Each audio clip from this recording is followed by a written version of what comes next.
Depois disso, Paulo saiu de Atenas e foi para Corinto. Ali encontrou um judeu chamado Áquila, natural de Ponto, que havia chegado recentemente da Itália com Priscila, sua mulher, pois Cláudio havia ordenado que todos os judeus saíssem de Roma. Paulo foi vê-los. E uma vez que tinham a mesma profissão, ficou morando e trabalhando com eles, pois eram fabricantes de tendas. Todos os sábados ele debatia na sinagoga e convencia os judeus e gregos. Até aqui. Senhor, muito obrigado por essa palavra. Queremos te pedir, Pai, que o Seu Espírito Santo desça sobre nós, trazendo a revelação dos céus para a Sua igreja, para esse tempo, e que os nossos ouvidos, o nosso coração, a nossa mente estejam abertos, Senhor, para receber toda a palavra e também para a gente poder viver toda essa palavra. Muito obrigado, Senhor, por essa oportunidade linda, Pai, de dividir a Sua palavra com seus filhos em nome de Jesus. Amém? Por que esse título, gente? Tudo começa quando Paulo vai para essa viagem missionária até Corinto, uma cidade portuária muito relevante na região, aonde tinha um porto que recebia muitas mercadorias. Esse porto era ali banhado pelo mar Egeu, também tinha comunicação com Atenas, e então ele tinha muita relevância ali naquela região, essa cidade, onde recebia muitas pessoas de muitas cidades diferentes, e Paulo estava ali. Então ele encontra Priscila e Áquila, que é um casal que tem a mesma, como a Bíblia diz, mesma profissão que eles provavelmente eram uma construtora de tendas, e Paulo também era dessa área.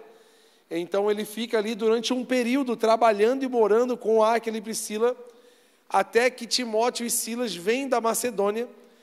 Nesse período que Paulo trabalha com Áquila e Priscila, ele prega todos os sábados, e ali tendo todo um combate sobre o evangelho com os judeus e uma evangelização com os gregos e com os gentios no geral.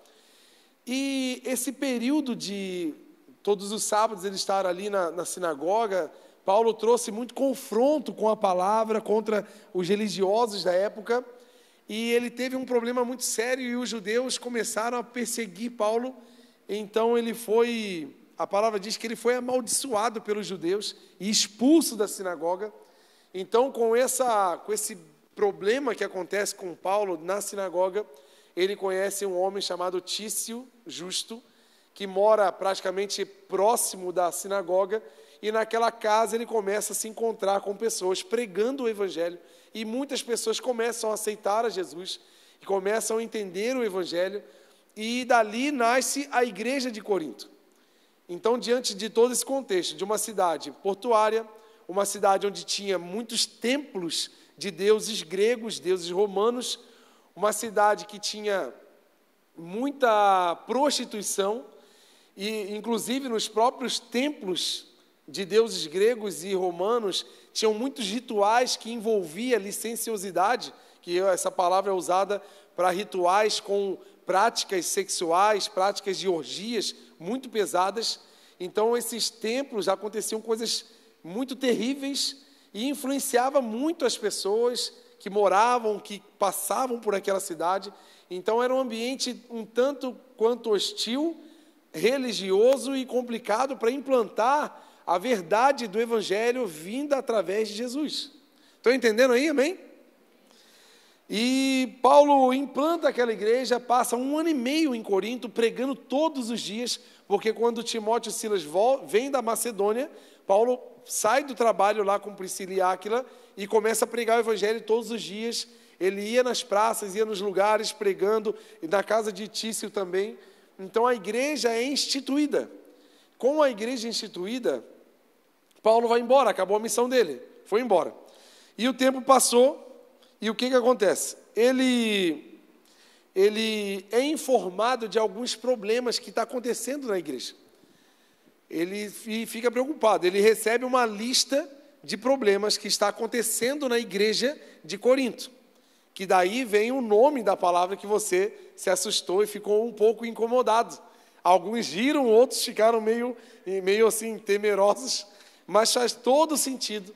Eu não vou conseguir falar aqui de todos os problemas, porque eram muitos, era uma igreja muito problemática, mas eu vou citar aqui apenas 3 problemas de todos eles, mas eu vou listar aqui toda a lista dos problemas que estavam acontecendo.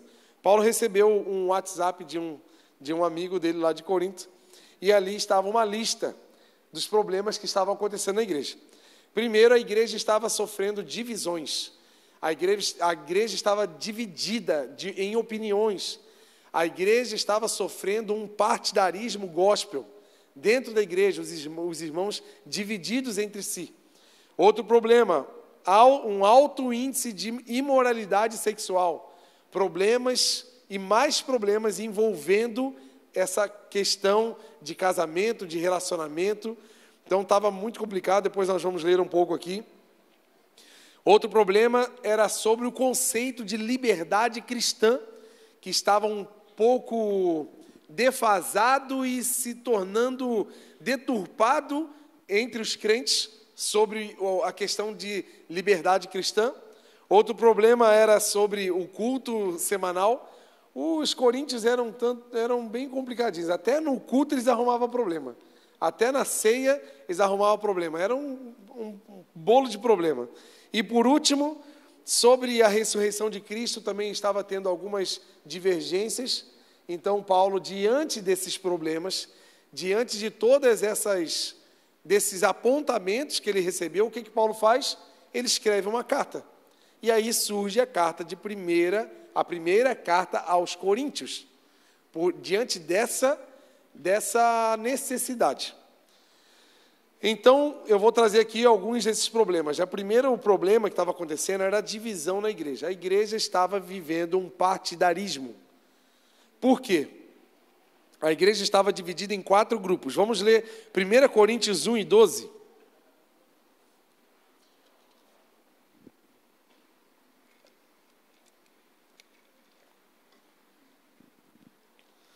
Primeira Coríntios 1 e 12. 1 e 11, desculpa, um pouquinho antes. Meus irmãos, fui informado por alguns da casa de Cloe de que há divisões entre vocês. Com isso, quero dizer que alguns de vocês afirmam, eu sou de Paulo, ou eu sou de Apolo, ou eu sou de Pedro, ou ainda eu sou de Cristo. Então, vemos aqui 4 grupos. Tá vendo aqui? Está entendendo comigo? 4 grupos. Você pode repetir 4 grupos no 3? 1, 2, 3. A igreja estava em 4 grupos. Tinham pessoas que diziam que eram fãs, eram seguidores apenas de Paulo. Outros gostavam de Apolo, só que todos estavam na mesma igreja. Imagina a farofa que era o povo assim, o que acontecia nessa igreja. E eu vou explicar para vocês o que estava acontecendo. Esse grupo de Paulo, que dizia que era de Paulo, provavelmente, eles eram aqueles apegados à tradição da igreja, da implantação da igreja, apegados naquele que implantou a igreja, apegados na fala, na pregação, no jeito de gerir a igreja que Paulo tinha trazido. Só que a missão de Paulo não era ser o pastor da igreja, a missão de Paulo era implantar a igreja. Então ele tinha um tempo de vida, ele tinha uma validade, um período já estipulado pelo Senhor, para não estar mais ali, porque ele tinha que seguir a missão.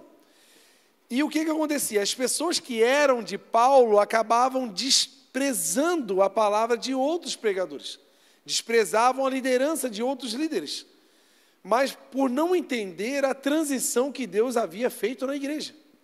E isso acontece em muitas igrejas, como em Corinto, que eles estavam tendo dificuldade de receber a palavra, de receber os ensinamentos, de crer no que era pregado, porque para eles o que valia era o que Paulo falava, e se Paulo não falou, é mais do que Jesus. Outros gostavam e eram seguidores de Apolo. Quem era Apolo? Provavelmente Apolo, ele conquistou mais o coração dos gregos e de alguns gentios, porque Apolo ele era mais erudito, ele era de Alexandria, era um judeu muito cheio de conhecimento. Então ele trazia uma palavra com mais profundidade, mais estudo, mais conhecimento, mais filosofia no seu discurso. Então ele acabava chamando a atenção de quem era mais dessa área, provavelmente os gregos, provavelmente os mais estudiosos. Então esse grupo também acabava desprezando a palavra daqueles mais simples. Talvez uma palavra não tão que não tinha tanta profundidade quanto Apolo trazia. E eles acabavam desprezando. Ele agregava as pessoas mais eruditas, que buscavam mais conhecimento. Ele provavelmente tinha uma palavra mais polida, um vocabulário mais polido. Que esse pessoal que gostava e seguia Apolo, provavelmente desprezava aqueles que seguiam Pedro. Quem era Pedro? Um pescador. Então, um pescador, pensa uma pessoa bem raiz lá de Itajaí, ou um manezinho da ilha falando. Se quer, esquece, se não quer, diz. A pessoa, um pregador falando assim, bem rápido, bem ligeiro, com sotaque do interior, com uma fala mais simples, com uma fala mais direta. Talvez Pedro, quem sabe era esse, que não tinha tanta profundidade como Apolo tinha, então esses de Apolo desprezavam. Mas tinha o grupinho, né? O Peter Team, né? O time de Pedro, que eram aqueles que gostavam do manto.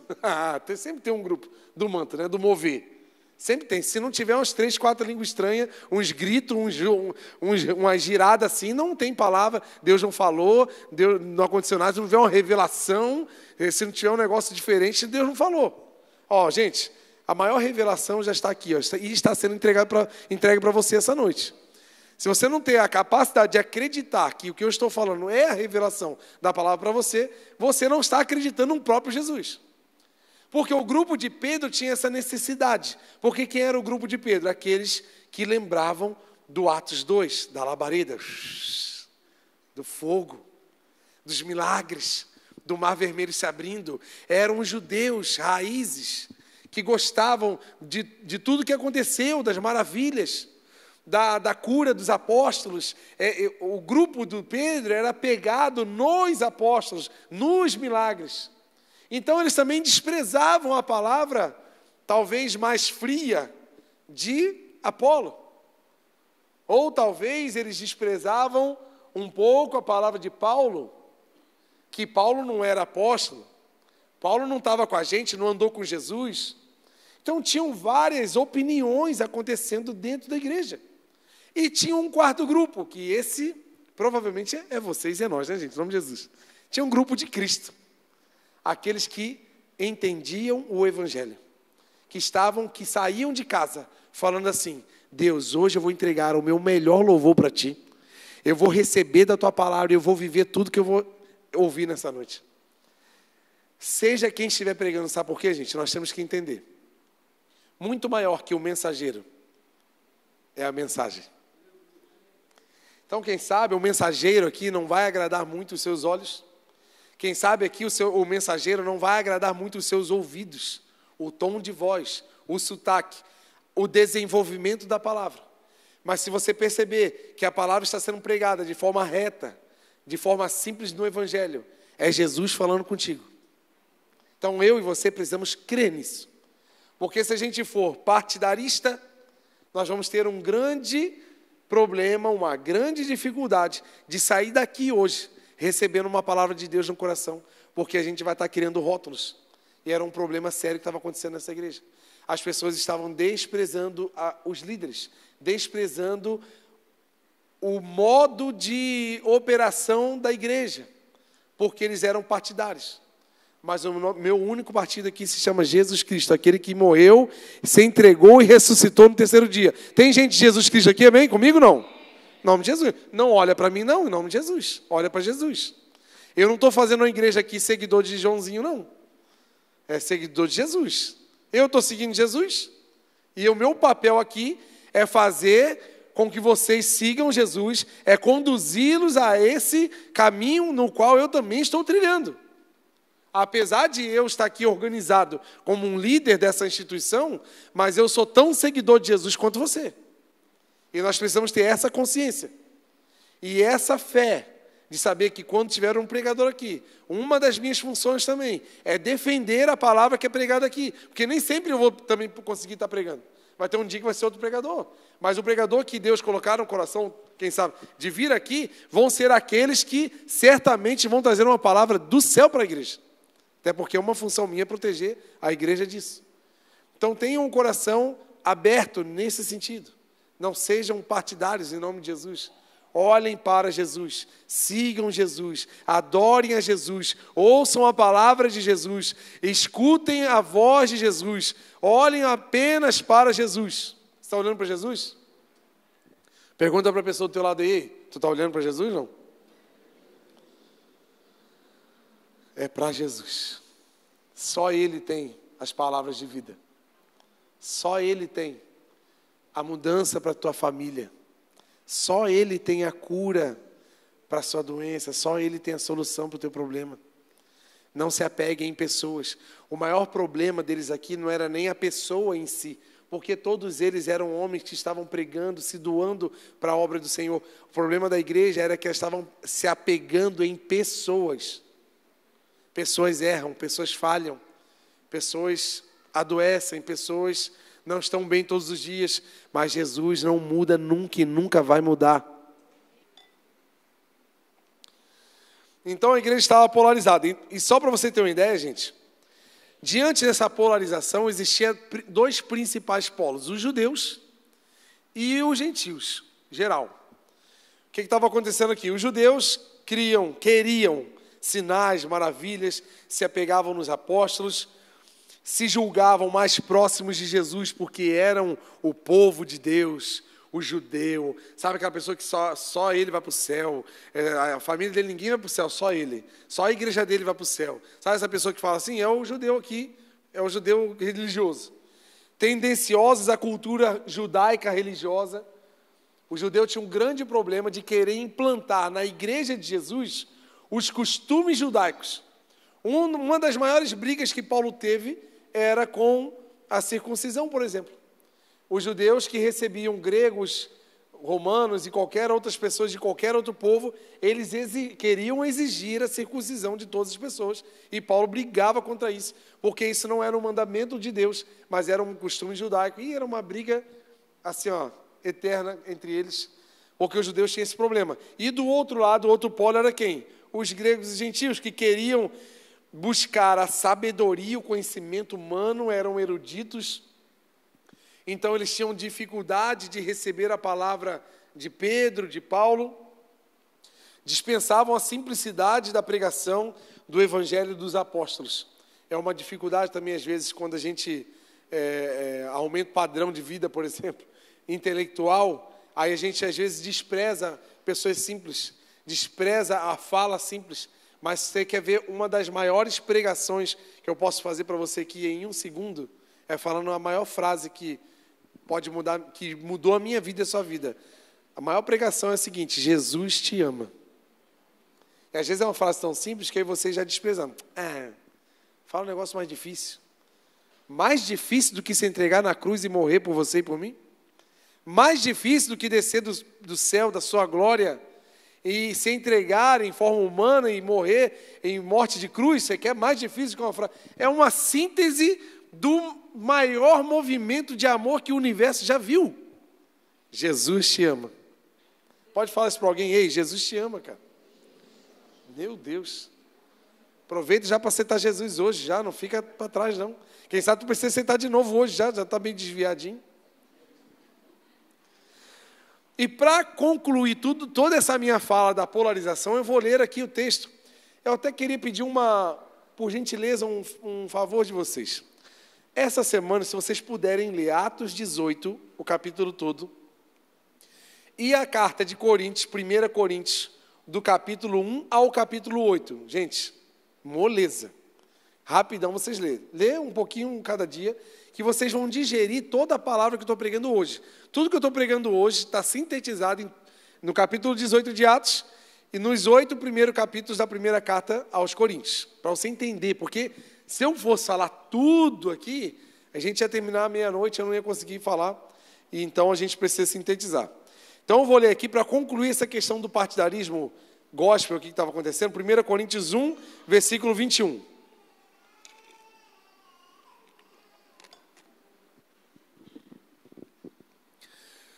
Visto, presta muita atenção nesse texto.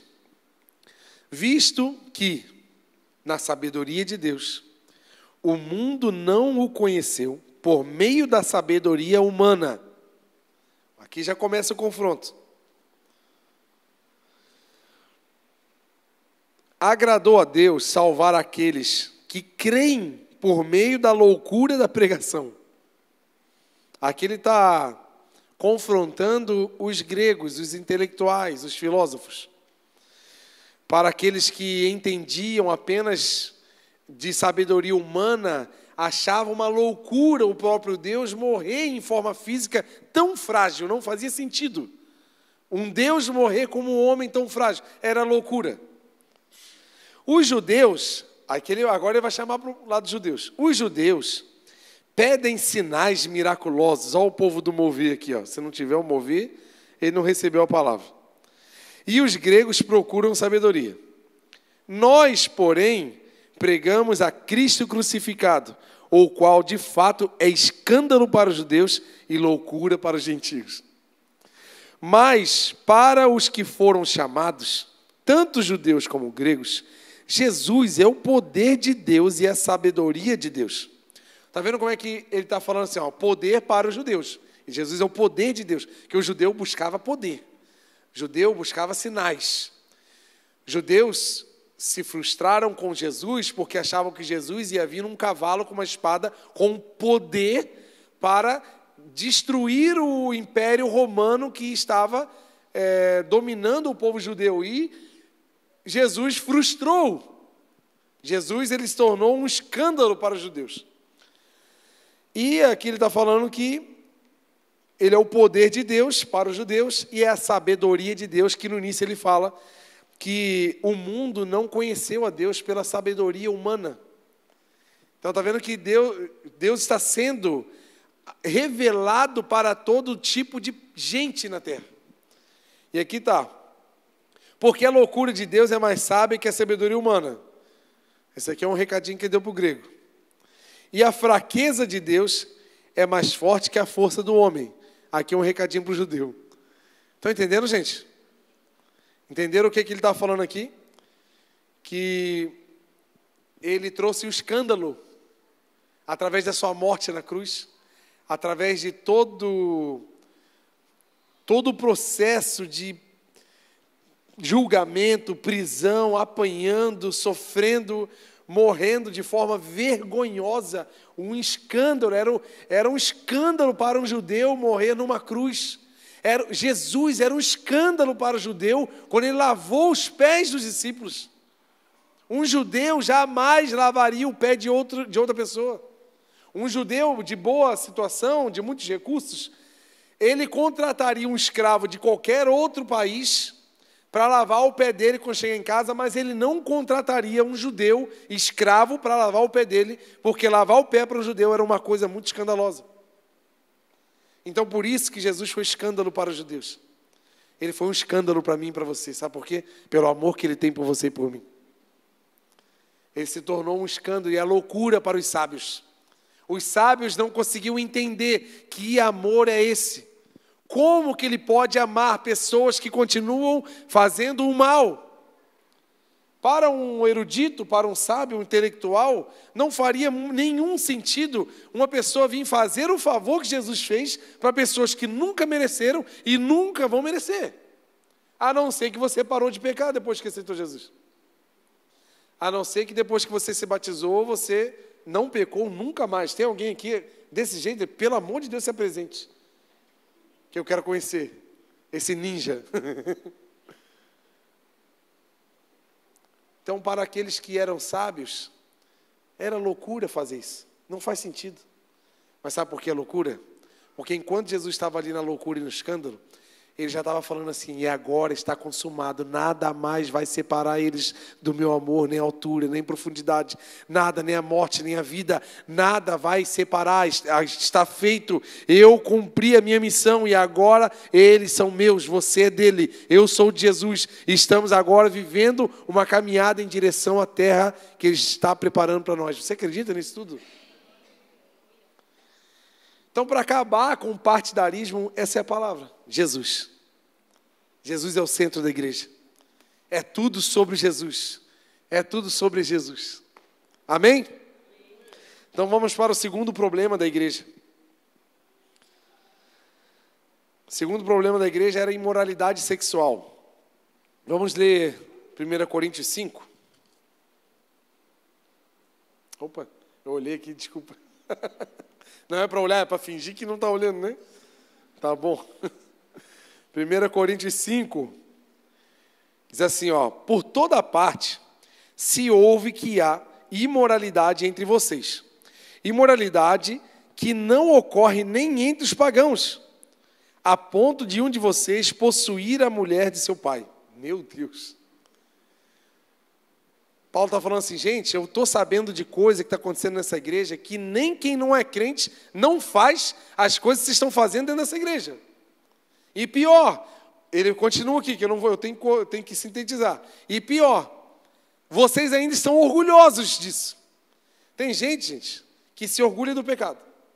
Tem gente que se orgulha de fazer o que é errado e sempre buscar um perdão, que é lógico que tem, mas se sente orgulhoso de estar fazendo e recebendo perdão. Fazendo e recebendo perdão. E Paulo está falando que, olha, está complicado. Essa igreja está com um problema sério sobre o conceito, sobre o conceito do que é a sexualidade para a vida cristã. E existia dois extremos na igreja. Tinha os depravados, tinha o grupo dos depravados. Quem era esse grupo? Pelo fato de Corinto ter muitos lugares de prostituição, ter muitos templos que tinham nos seus rituais também a prostituição, orgias pesadas no meio dos cultos, muitos desses crentes de Corinto iam nesses cultos também. Iam nesses lugares, frequentavam lugares de prostituição e vinham no culto normal e viviam aquela vida.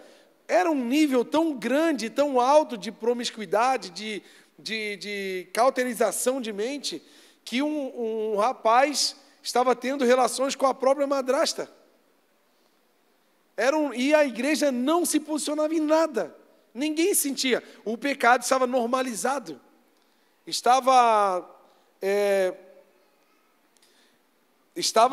Não incomodava. Gente, eu não estou falando que nós vamos parar de pecar 100%. Mas, no mínimo, o pecado tem que incomodar a gente. No mínimo. O pecado tem que dar aquele... Meu Deus. Tem que ficar ruim, tem que dar uma azia. No mínimo, a gente tem que lutar contra isso. Não dá para a gente tolerar. A gente vive num mundo onde a pregação do mundo é o que? É tolerância. O que é isso? No fundo, é aceitar todas as coisas sem nenhum freio. A igreja ainda precisa ser o freio moral da sociedade, gente. A gente não pode simplesmente soltar o freio e deixar com que tudo aconteça como a igreja de Corinto estava vivendo. E aqui, do outro lado, tinha o grupo dos santos. Eles eram tão santos que estavam destruindo a própria vida. O que eles estavam fazendo? Pessoas que eram encontradas por Jesus e começavam a ir para a igreja, uma mulher, por exemplo, e o homem não aceitava a verdade de Jesus, do evangelho, e ele não ia. Aí a mulher vinha para o pastor da época e falava assim: ó, eu vou separar porque o meu marido não é crente, eu quero seguir Jesus, e ele é um pecador, ele é um sujo, eu não posso ter vida com ele. A pessoa era tão santa que achava que ele não podia se misturar. Ia acontecer também com homens. E Paulo fala: peraí, tudo isso é escrito aqui em Coríntios 5, gente. Por isso que eu peço muito, encarecidamente, que vocês leiam, para que vocês tenham o respaldo bíblico de tudo que eu estou falando. E Paulo fala: gente, peraí, não é assim. A tua vida aqui na igreja, a tua vida com Deus, a tua vida no teu ministério, está santificando a vida do teu cônjuge. Então calma, espera, porque logo a palavra do Senhor vai ser implantada no coração dele e dela. Então tu não pode ser extremista. E tinha outros que queriam fazer, sei lá, uma campanha de jejum, de oração, não sei o que eles faziam, e tiravam o sexo da vida conjugal, falando que estavam se separando do Senhor. Isso eu entendo uma falta de noção, porque Paulo falou assim, não façam isso por muito tempo, porque senão o diabo vai entrar no casamento de vocês. Vocês têm que vigiar, porque a vida sexual de vocês precisa ser ativa para que defenda o casamento de vocês. E eles queriam, com uma certa intenção, querer ser santos, mas aí estava destruindo o próprio casamento. E Paulo estava trazendo esse equilíbrio de sabedoria. Por que eu estou falando isso? Porque muitas pessoas, vamos dizer na igreja, mas talvez no meio profissional, tem muita gente que tem uma vida intacta profissionalmente. Um grande profissional, bem sucedido, bem formado, com muitos recursos. Mas ele, para chegar naquele ponto, ele teve que matar a família. Os filhos estão perdidos, a mulher não tem vínculo nenhum, mas ele está lá super bem sucedido. E na igreja acontece muito isso. Muita gente muito bem sucedida, cantando muito bem, pregando muito bem, liderando muito bem, trabalhando muito. Só que chega em casa, a casa está em farrapos. A casa está dissolvida. Existe um grande índice de filhos de pastores desviados. Porque o pastor está dando tanto a vida que chega em casa e não tem nem energia para os filhos. Não consegue olhar no olho do filho, não consegue cuidar do filho, não consegue brincar com as crianças, não consegue conversar com a esposa. Na hora que eu falo para a criança, Keila, desliga o botão igreja, somos apenas pessoas normais. Vamos conversar sobre nós dois? Vamos. Como você está? Tudo bem? Está tudo bem. Porque se a gente não fizer isso, daqui a pouco a gente trabalha tanto que vira um automático e quando eu olho para trás, a minha família foi embora. E Paulo está falando aqui, equilíbrio. Principalmente na área sexual ainda. Porque o pessoal estava aqui querendo, com boa intenção, com a intenção de santidade. Mas sabe qual é um caminho de santidade na tua vida matrimonial? É você respeitar a sua esposa como ela deve ser respeitada. É você amar o seu esposo e honrar o que ele carrega. E você ser uma mola que impulsiona o seu esposo para a missão que Deus deu para ele. Quem sabe você está sendo um freio. Não é nem um freio, tu já é um quebra-mola na frente da vida do teu marido. Quem sabe você é uma pedra de tropeço. Quem sabe você é uma pedra de tropeço na vida dos teus filhos, querendo projetar neles as frustrações de vida que você teve. E você não deixa seu filho fluir nos dons que Deus deu para ele. E você quer que ele seja o que você não conseguiu ser. Ou então porque você nunca sentou para conversar com ele. Nunca parou para perguntar quem ele é. E você está querendo construir alguém nele que ele não é. Mas porque você está tão ocupado com a tua vida profissional, tão intenso no teu ministério, que você não está olhando a sua vida. E ele está aqui com muita preocupação. Porque existia esse caos na igreja, da depravação. Gente, precisamos tomar uma posição contra a imoralidade sexual que rodeia a nossa vida. Vamos ler aqui alguns conceitos sobre o pecado, né? O pecado nunca pode ser motivo de orgulho. Sabe quando a pessoa lembra assim, meu tempo quando eu era jovem. Isso aqui era uma danceteria, esse lugar aqui, né? Aí talvez tu um dia veio aqui, meu Deus, isso aqui, eu estou aqui comportadinho, mas só Deus sabe o que eu fazia aqui quando eu era novo. Parece que o cara quer voltar no tempo e continuar errando, cara. Que é isso? Gente, o pecado é motivo de vergonha. A gente tem que voltar a ter vergonha. A gente está, sabe o quê? Sem vergonha. É isso que a gente está. Porque Paulo fala aqui, vocês estão se orgulhando disso. Um filho está saindo com a madrasta e está todo mundo ok, que legal. E ele mesmo está se orgulhando. A gente tem que voltar a sentir vergonha. Vergonha quando a gente sai no trânsito e um abençoadinho tranca a gente no caminho e a gente sai buzinando, gritando, não dá lugar para ninguém passar, parece um monstro dentro do carro. Xinga. Gente, isso é um motivo de vergonha. Chega em casa, grita com todo mundo, sem paciência com ninguém. Chega no trabalho. Gente, isso é motivo de vergonha. Chegar atrasado no trabalho é motivo de vergonha, principalmente para o crente. Trabalhar com preguiça é vergonha. Trabalhar de qualquer jeito. É vergonha. Só que a gente, sabe assim o brasileiro? Eu faço só isso, porque eu não sou pago para fazer mais do que isso aqui, então eu faço só o que eu quero. Não. Você, por ser cristão, entender a verdade do reino de Deus, você era para ser o melhor funcionário da tua empresa. Você era o que chegar primeiro e sair por último. E o teu chefe pagando mal para você, olhando para você, por que esse cara faz isso? Eu pago mal para esse cara, e esse cara é o melhor funcionário que eu tenho. Talvez o teu chefe não vai te valorizar, mas um dia Deus vai te valorizar e vai te honrar. Mas sabe por que Deus nunca te valorizou? Porque você também nunca se posicionou. Você está sendo sempre aquele empregado sindicalista, falando mal do dono da empresa. Tá vendo? Não paga bem para a gente. Vindo de Hilux para a empresa, vindo de Hilux. Se eu vim de APEC para a empresa, como é que pode? É aquele funcionário que fica falando mal do dono, ao invés de você fazer o seu melhor. Eu tenho certeza, se você valorizar o teu trabalho, a tua profissão, Deus vai te valorizar muito mais.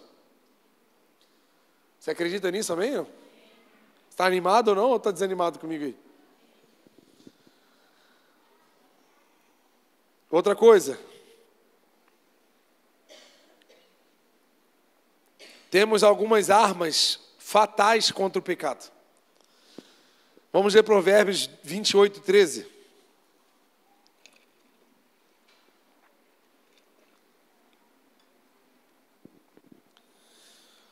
Quem esconde os seus pecados não prospera, mas quem os confessa e os abandona encontra misericórdia. Uma das armas fatais contra pecados, contra a tentação, é você conversar. É você parar de orar assim, Deus, Criador dos céus e do universo, perdoe todos os meus pecados. Sabe o que acontece? Você fala assim, Deus, eu quero ter intimidade contigo. Mas tu não abre a tua intimidade com Ele? O pecado tem nome. Tem dia que tu inveja de alguém, tem dia que tu tem raiva de alguém, tem vezes que tu cobiça alguém ou alguma coisa, cada dia a gente passa por uma coisa. E por que a gente não fala os nomes detalhados com intimidade? Por que a gente não abre a nossa intimidade para o Senhor? Mas a gente quer intimidade, né? Deus revela os seus segredos para a minha vida, revela os segredos dos céus e da eternidade, para que eu saiba as coisas do tempo. Aí agora, na hora de você falar sobre você, perdoe os meus pecados. Passa um pano assim, Não fala nada. Deus, tu sabe de todas as coisas. É lógico que Ele sabe. É lógico que Ele sabe. E a gente quer esconder. Esconder de quem sabe. Meu Deus do céu. Coisa terrível. Porque a gente acha que está bombando ainda. A gente acha que está enganando. Gente, confesse. Abra o coração. Fala para Deus o que tu está sentindo. Comece a ter esse exercício na sua oração. Seja sincero, honesto, verdadeiro. Deus procura aqueles que o adoram em espírito e em verdade. Como é que está a sua verdade diante do Senhor? Você tem escondido coisas do Senhor? Coisas tão simples, que se você abrir sua boca, você vai alcançar misericórdia. Tiago 5,16. Portanto, confessem os seus pecados uns aos outros, e orem uns pelos outros, para que para serem curados. A oração de um justo é muito poderosa e eficaz. Tenha amigos. Quer ver o seu maior amigo, a sua maior amiga, para você contar as tuas tentações? É seu esposo, é sua esposa. Às vezes é a última pessoa que tu conta qualquer coisa. Mas seja vulnerável. Quem confessa a tentação vai ter muita chance de não precisar confessar um pecado. Então abre o teu coração. Fala o que tu está sentindo. Começa a ter esse exercício de olhar nos olhos, ser verdadeiro, se despir dessa pessoa comportada, dessa pessoa educada que você é, e comece a abrir teu coração falando o que tu sente. Porque quando a gente vai falando, a gente vai se libertando, a gente vai perdendo esses domínios sobre a nossa vida. Está aqui, fala que você vai ser curado. Começa a falar que você vai ser curado da pornografia. Começa a falar que você vai ser curado da inveja. Começa a falar e abre teu coração, tu vai ser curado da cobiça. Tem um monte de coisa dentro de nós. Da ira. A gente é meio iradinho, assim, qualquer coisa te deixa nervoso. O mosquito passa, tu pega uma arma para matar ele. Pá! Espera aí, cara. Calma. precisa ser tão brabo assim. Mas a gente tem que abrir o coração, tem que falar. Se a gente não falar, a gente vai guardando e vai escondendo. E a gente não é curado. Quer receber cura? Comece a falar o que você sente para a pessoa certa. Primeira pessoa, seu esposo, sua esposa. Primeira pessoa. Não vem em mim não, que eu já conheço, já tem muita BO para resolver. Ah, pastor, então eu tenho que marcar um dia contigo, contar um monte de coisa. Não, mas comigo só conta as vitórias. Ou glória, eita glória. Brincadeira, se vocês precisarem, estamos aqui sempre. Jesus, eu não falei isso.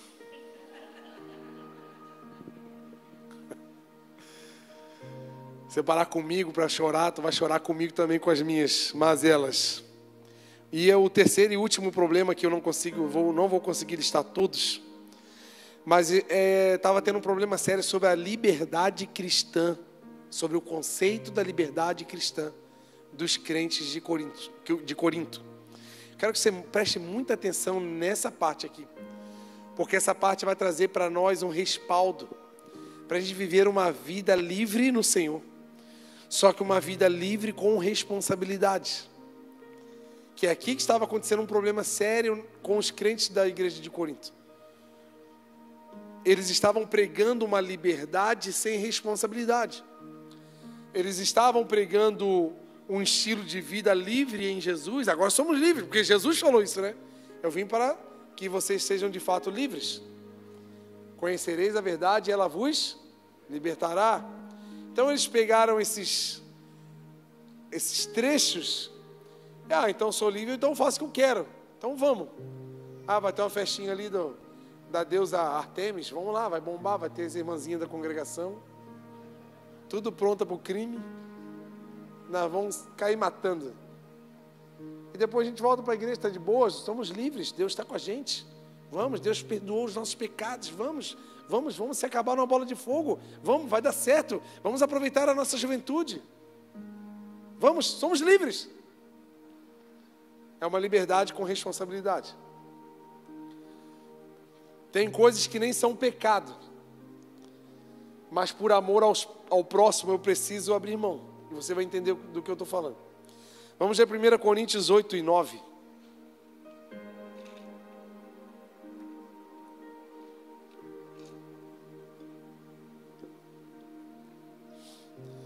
Contudo, tenham o que, gente? Cuidado. Para que o exercício da liberdade de vocês não se torne uma pedra de tropeço para os fracos. Eis aqui um detalhe. Nós somos livres, sim ou não? Sim. Mas o exercício dessa liberdade, de forma executada sem sabedoria, pode se tornar uma pedra de tropeço para alguém que está fraco ou iniciante na fé. O que estava acontecendo aqui? Pelo fato de Corinto ser uma cidade que tinha muitos templos, muitos rituais de adoração, eles utilizavam de animais para sacrifício de outros deuses, e com a carne dos animais eles se alimentavam e faziam festa com a carne dos animais de sacrifício a outros deuses. Então tinha alguns animais meio carimbados. Aquele animal é para sacrifício de tal Deus, tal templo e tal. E o que acontecia? Quando esse pessoal que tinha essa vivência de outros rituais, via um crente de Corinto comendo o mesmo animal que ele comia lá na adoração de outros deuses, ele falava assim: mas pode? Não sei se tu já viu alguém no teu trabalho que viu tu fazendo algo que não deveria, e ele pergunta assim: mas tu não é crente? Na escola acontecia direto isso aí, né? Por isso que começou o movimento do crente 007. Só ele sabia da identidade cristã dele, ninguém mais, para ele poder fazer o que ele queria. Então essas pessoas da cidade começavam a ver as pessoas: mas ele não está comendo o que a gente come lá, mas qual a diferença desse pessoal de Jesus para nós? Eu acho que não. Então não tem diferença, demorou, então vamos viver na liberdade, estamos livres. E Paulo chega a falar que se comer um tipo de carne fizesse com que alguém tropeçasse na fé, ele nunca mais comeria aquela carne. Não porque era pecado, porque somos livres. Se você olhar em Atos 10, Deus fala para Pedro. Pedro, muito santo, judeu, muito religioso, Deus bota todo e qualquer tipo de animal num lençol esticado pelas 4 pontas do céu. E Deus fala assim, vai Pedro, come. Pedro estava com fome, esperando o almoço. Estava com tanta fome que desmaia lá na laje da casa do curtidor de couro. Aí Pedro assim, não, Senhor, eu não posso comer. Alguns animais aqui são impuros. E eu sou santo. Aí Deus fala assim para Pedro, ei, não torne impuro o que eu purifiquei. Não torne impuro o que eu santifiquei. Você pode ir comer. Então todas as coisas são santas para o Senhor. Só que existe o olhar do outro. Que a minha liberdade pode ferir a cosmovisão de quem está me olhando. E nós estamos sendo vistos. Principalmente você que talvez se converteu há poucos meses ou poucos anos. A sua roda de convivência na época que você saía, esse povo está te filmando. E se eles veem em você qualquer comportamento que pode ferir, não que você agora tem que ser o santo, meu Deus, a santidade, agora eu não olho para o lado. Ser santo, gente, não é ser uma estátua. Ser santo é obedecer a palavra. E às vezes esse povo todo que poderia estar se convertendo contigo durante esse período, pequeno período que tu está vivendo com Jesus, talvez eles não vieram ainda, porque nós estamos ainda com alguns costumes que remetem à vida antiga. E para eles, poxa, se o cara está lá na igreja, mas faz igual eu faço aqui, então eu nem vou para essa igreja. Porque as pessoas que não conhecem, eles acham que é uma regra, é um negócio. Não é.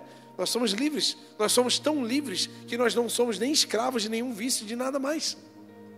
A gente não precisa mais de drogas para ter uma festa legal. A gente não precisa mais de álcool para a nossa festa ficar interessante. A gente só precisa de Jesus. Não precisa nem de comida, se ele não quiser. Você é assim também, sim ou não? Sabe por que a gente vive Talvez você escutou essa frase. Essa frase é um pouco antiga, mas se você tem mais de 35 anos, você já ouviu essa frase.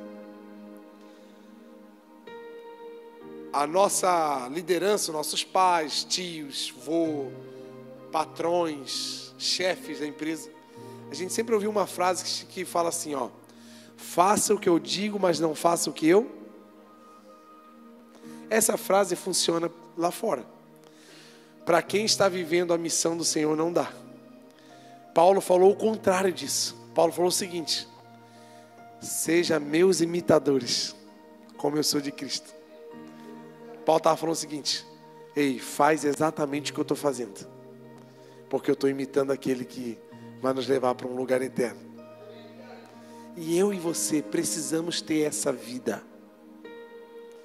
Do mundo olhar para mim, para você e falar assim: eu quero ter uma vida igual daquela pessoa. A pessoa olhar as tuas redes sociais e falar assim: meu Deus, eu quero criar os meus filhos como aquela pessoa cria. Talvez ele não vê os seus perrengues, né? Porque a rede social é só o legal. Hoje eu fiz um story brincando com as crianças com a mangueira, estava calor, né? Antes daquele story tinha dado um BO que você nem imagina. Mas na hora da filmagem você pega só o que é legal. Mas eu estou ali, né? Estou tentando, né? Fazendo a minha parte. E deu certo, acabou o furduns. Ficou tudo na paz, glória a Deus. Mas antes um pouquinho estava começando a ver, porque criança é BO, né, gente?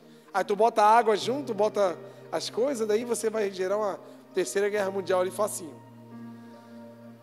A nossa vida precisa ser inspiradora, gente. O preço que a gente vai ter que pagar para que talvez alguns amigos nossos sigam a Jesus, quem sabe vai ter que ser alto. Eu não estou falando de pecado não, gente. Eu estou falando de coisa que nem pecado é. Deixa eu ler o que Paulo diz.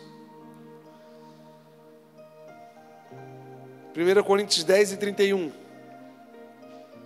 Assim, quer vocês comam, bebam, ou façam qualquer outra coisa, façam isso para a glória de Deus. Não se tornem motivo de tropeço, nem para judeus, Ó, ele tá especificando. Não seja uma pessoa extremista para aqueles que têm uma visão tradicional da vida. Que é uma briga hoje que o mundo está tendo, que a família tradicional está sendo atacada. Mas qual o problema de ser tradicional? É uma escolha. Só porque eu quero ser, eu sou odiado. É o que está acontecendo. Hoje o mundo está assim. Você pensa diferente que eu te odeio. Não, eu só penso diferente que você, calma. Não precisa me odiar. Então eu não posso chocar aqueles que vivem de uma forma tradicional. E outro, nem judeus, nem para os gregos, nem para aqueles que são mais evoluídos, quem sabe, mais... E nem para a igreja de Deus. Olha o que aqui é a frase que eu preciso viver, gente. Eu e você precisamos viver. Também, eu procuro agradar a todos de todas as formas. Porque eu não estou procurando o meu próprio bem, mas o bem de muitos, para que sejam salvos. Quem sabe eu e você vão ter que mudar algumas coisas para o bem, para que a minha vida seja relevante nessa terra. Existem algumas coisas que eu preciso fazer. Ou então, quem sabe, eu não estou produzindo nada, não estou fazendo nada. Só o fato de não estar fazendo nada já está andando para trás. Se você está caminhando com Jesus há pouco tempo e você está ficando comportado, que bênção.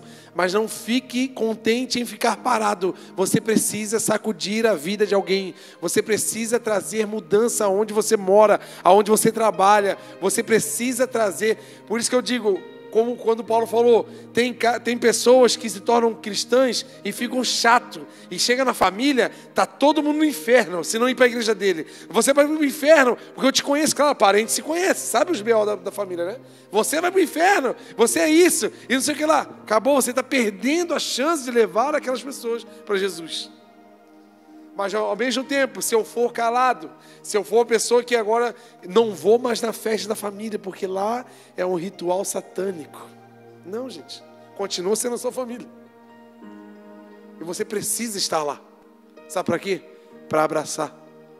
Você precisa estar lá para perdoar. Você precisa estar lá para mostrar uma diferença. Então são coisas que fazem parte da minha missão e da sua missão nessa terra. Abrir mão de alguns conceitos, de alguns orgulhos, de algumas vontades, coisas que nem são pecado, que nem é pecado. Mas se alguém me vê, ela pode tropeçar naquilo que eu estou fazendo. Vinho, bebida, ele não está falando que é errado, que é pecado. Mas você iria numa igreja onde 1 hora antes do culto, o teu pastor está lá no boteco da esquina da igreja, tomando uma asinha, e daqui 1 hora depois ele vai lá para o culto. Ô, Pai do Senhor, meu irmão, daqui a pouco nós nos encontramos na igreja. Você ia escutar o que dessa pessoa? Você ia dar crédito para essa pessoa, sim ou não? Sim ou não?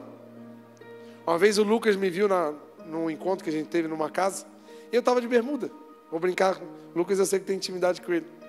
Aí ele olhou para minha bermuda assim, e falou assim, ó pastor, se tu estivesse no púlpito com essa bermuda aí, eu não te escutava pregando não. E eu falei, tá vendo, cara? Mas ainda bem que eu não estou no púlpito, né? Porque não é pecado. E eu não vou deixar de usar bermuda não, vou continuar usando. Mas para você ver que até pessoas que estão próximas podem se chocar com coisas bestas que a gente faz.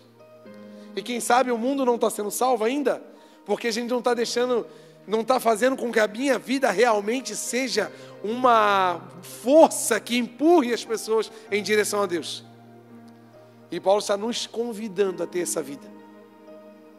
Quem sabe a gente tem que ser um pouquinho mais maleável no trânsito, um pouquinho mais maleável no casamento.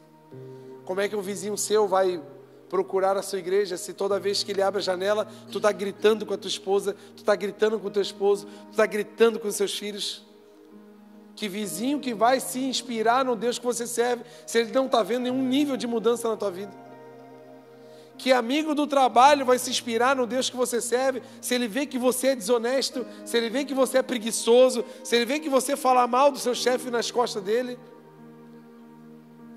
Que pessoa vai se inspirar na minha vida e na sua vida, Se numa fila de banco, alguém fura sua fila ou alguma coisa errada acontece, você é o primeiro que grita, eu quero meus direitos, ei, começa a arrumar briga. Nós temos que começar a exercitar, dar a outra face. E às vezes a gente é aquele que não gosta de levar desaforo para casa. Falo mesmo, sou verdadeiro. Mas fala uma verdade para ele ver se ele não se murcha na hora. Falar é fácil, escutar, a gente precisa ser a luz desse mundo na escuridão, gente. E a santidade, o caminho da minha santidade, da sua santidade, é estar caminhando em direção à obediência da palavra do Senhor. Vamos ficar de pé em nome de Jesus?